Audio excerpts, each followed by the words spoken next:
Kaleshwaram project చుట్టూ political fight continue అవుతూనే ఉంది. ఇంజనీర్ల వల్ల పొరపాట్లు జరుగుతాయని, దాన్ని బూచిగా చూపించి రైతులకు నీళ్లు ఇవ్వటం లేదని ఆరోపించారు కేసీఆర్.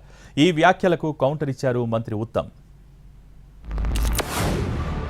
జరుగుతుంది, నిర్మాణం చేస్తే దానికి జరుగుతుంది. నాగార్జున సాగర్ కుంగిపోయింది, కుడివైపు బ్యారేజ్ మళ్ళీ పునరుద్ధరించలేదా, చేయలేదా? కడెం ప్రాజెక్టు కొట్టుకపోలేదా? ఓవర్ డ్యామ్ అమెరికాలో 4 సార్లు కొట్టుకపోయింది. ఇడిచిపెట్టిండ్రా వాళ్ళు? పోతే అప్పుడప్పుడు పోతాయి. కొంతమంది ఇంజనీర్ల తప్పు వల్లనో, అనుకోకుండా ఏర్పడిన ఫలితాల వల్లనో, గోదావరిలో ఎక్కువ వచ్చింది దానివల్ల భూమి జియాలజీలో ఏదైనా కింది మీద అయితేనో, లేదా పిల్లల కింద ఇసుక కొట్టుకపోతుందో జరుగుతుంది.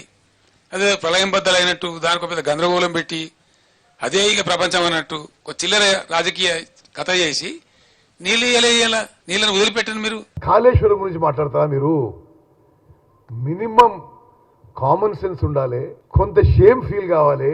అరే మేము ఇప్పటికే 94,000 కోట్లు ఖర్చు పెట్టినవే, తెలంగాణ ప్రజల జీవితాలు తాకట్టు పెట్టి, వాళ్ళ పిల్లల మనందరి జీవితాలు తాకట్టు పెట్టి high cost short term loans తీసుకొచ్చి నువ్వు ప్రాజెక్ట్ కడితే అది కూలిపోతే మరీ ఈ విధంగా నిన్న ఆయన మాట్లాడడం చాలా చాలా ఇది విడ్డూరంగా వికారంగా ఉందని చెప్పి నేను మనం చేస్తున్నా.